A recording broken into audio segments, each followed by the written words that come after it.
Greetings, men of the Carolinas.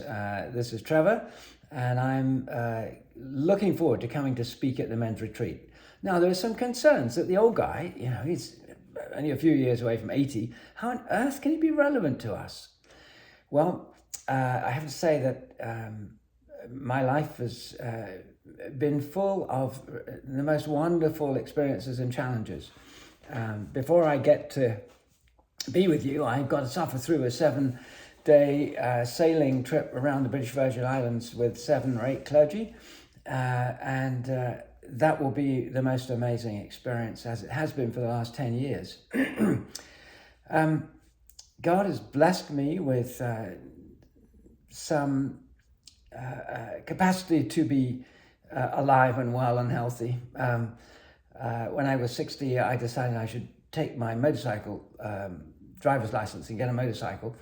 The same year, I decided I needed another career, so I trained as a circuit civil mediator through the Supreme Court of Florida, and I've been doing mediation for the last 15 years around the province.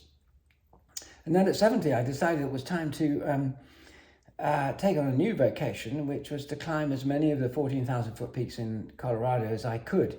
So I'm up to 9, but I've got a few more left. So I'll probably be about 102 by the time I finish the list, but I do plan to. So what are we talking about?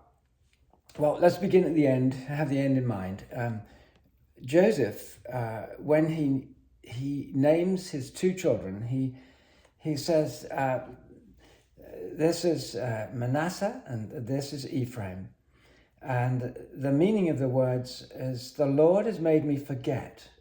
Now, Joseph has not forced himself to forget a terrible 13 years of misery, imprisonments, servitude, false accusations,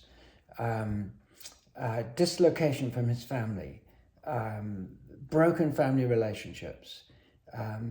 He could have just put it out of his mind and said, I'm going to move on in a completely different direction than all that's happened to me. I'm going to resent what's happened to me, and I'm going to just build up a wall and get on with it. But he doesn't. He says, the Lord made me forget.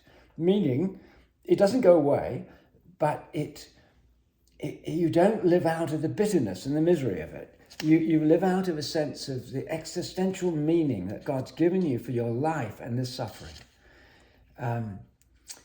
So we're going to look at your life and your journey and what's happened to you and how do you make sense of it and where do you find your identity and what's your significance as a person.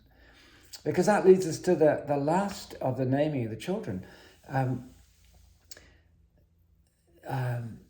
The Lord has made me fruitful.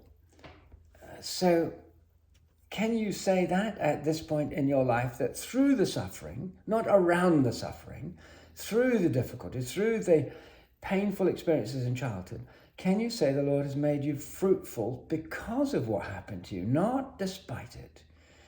And so are your children called Ephraim, fruitful, and Manasseh, the Lord has made me forget? If not, you need to be at this retreat and you need some healing and you need some reorientating around your identity and your significance and your life's experiences. So I'm praying that we get to encounter each other, that we get to encounter the Lord who heals, and the Lord who is faithful. God bless you. Bye-bye.